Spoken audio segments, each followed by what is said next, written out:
तो मैंने बनारस में जो रेमेडी तलाशी थी वो मैं चाहता हूं मुंबई के लोग कहें, क्योंकि दो घटनाएं इस इतिहास में जो आज की आधुनिक जनरेशन है उसके सामने हुआ।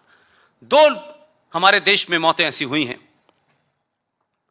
एक को पूरा देश नमन करता है और एक की मौत पे पूरा देश खुश होता है। डॉक्टर एपीजे अब्दुल कलाम, किसी ने उनका नाम पूछा, लेकिन यह दुर्भाग्य है इस अल्पसंख्यक शब्द का कि एपीजे अब्दुल कलाम के जनाजे में 50 मुसलमान नहीं थे। 50 मुसलमान नहीं थे, लेकिन याकूब मेनन के जनाजे में 5 लाख मुसलमान थे। आप ही के शहर की बात है। इससे आपकी जहनियत का पता चलता है। ऐसा नहीं है कि इस देश में मुसलमान ने कुछ किया हो तो उसको सर पे ना बैठाया गया हो, और यह सोच के नहीं कि यह मुसलमान है। लेकिन आप मुसलमान के अंदर भी वो मुसलमान चाहते हैं जो उसामा बिन लादेन से मिलता जुलता हो, जो दाऊद इब्राहिम से मिलता जुलता हो। तो आपका एजेंडा हो सकता है, इस देश का कभी ऐसा एजेंडा नहीं रहा। आप बिस्मिल्लाह खां को नहीं मानते क्योंकि सुबह सुबह वो पूजा करने जाते थे। तो आप कौन से इस्लाम की बात कर रहे हैं? आप क्या उस इस्लाम की बात कर रहे हैं जिन्होंने मोहम्मद साहब के दामाद को मारा था, नवाजे को मारा था? आज पूरी दुनिया के अंदर जो आतंकवाद फैला रहे हैं, मुसलमानों में वही सेक्ट है जो सबसे ज्यादा यह कर रहा है। लेकिन हिंदुस्तान इस आतंकवाद से सरकार लड़े न लड़े, लेकिन देश तैयार हो गया है। और शायद यही वजह है पूरे यूरोप में जो हालत है, अभी देखते रहिए, एक मेरी जो स्टडी है, जिनके राज में, जिनकी सल्तनत में दुनिया में सूरज नहीं डूबता था, उनके यहां लंदन में सूरज निकल आता है तो संडे मनाते हैं। उनके मुल्क का अगला प्रधानमंत्री मुसलमान होने वाला है। रोक नहीं पा रहे, चाहते हैं अंदर से, लेकिन 100 साल से कोई लड़ाई नहीं लड़ी है। आराम पसंद तलवी लोग हैं, इसलिए स्वीडन के अंदर, ऑस्ट्रेलिया के अंदर, सारा यूरोप कह रहा है अगर इस्लामिक आतंकवाद से लड़ने की किसी में शक्ति है, उस देश का नाम है भारत।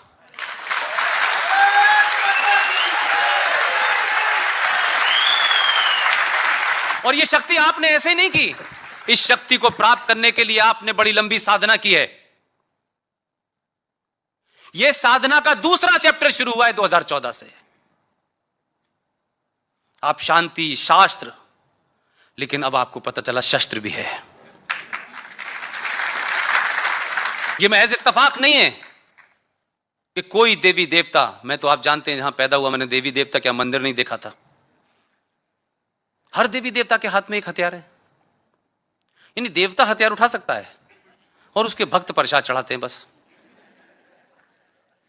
हर चीज की जरूरत होती है, हर चीज की जरूरत अपनी जगह होती है।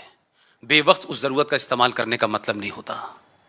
लेकिन पहले फ्रेम में आपने अपने जहन से, यहां से जो 5000 साल पुरानी सभ्यता का जो आदर्श है, उसे थोड़ी देर के लिए खुटी पर टांगिए। जवाब देना सीखिए, सच का सामना करना सीखिए। कोई डराए तो मत डरिए। हम तो, हमारे यहां तो लोग कहते नहीं कि साहब भगवान से डरना चाहिए।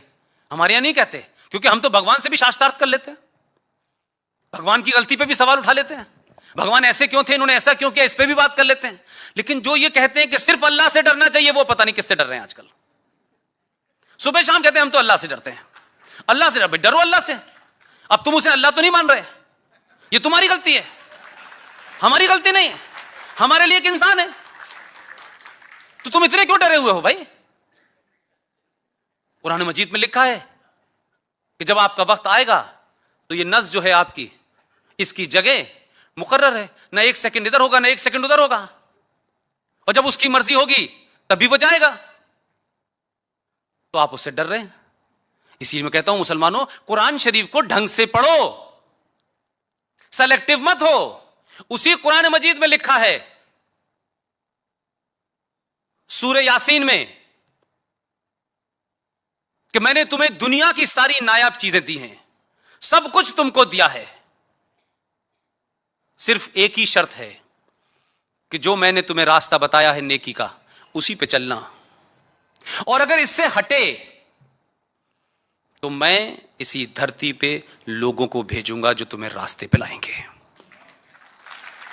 ये मैं नहीं कह रहा, ये कुरान मजीद कह रहा है। मैंने पढ़ लिया, उन्होंने पढ़ा नहीं। अब वो बार बार कह रहे हैं कि ये फरमाया है अल्लाह ने, चिल्ला चिल्ला के मौलवी साहब बताएंगे फरमाया है। मैंने कहा फरमाया नहीं, आ गया है। अब उसमें यह नहीं कहा गया, किसी ने कहा कहीं नहीं यह बात लिखी गई कि उसका नाम मोहम्मद रफीक होगा, मोहम्मद असलम होगा।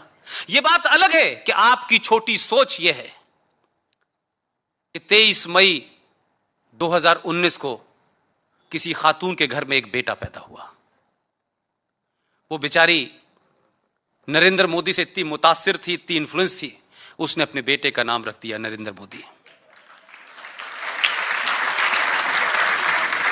और उसने ये शौहर को बताया जो बेचारा वहां गया था इस्लामिक कंट्रीज अल्लाह से मिलने, उसको बताया कि हमारे घर में बेटा पैदा हुआ है, मैंने उसका नाम नरेंद्र मोदी रख दिया है।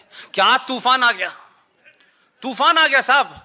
कौम को ऐसा लगा कि एक ही से नहीं परेशान है, ये दूसरा और पैदा कर दिया इसने।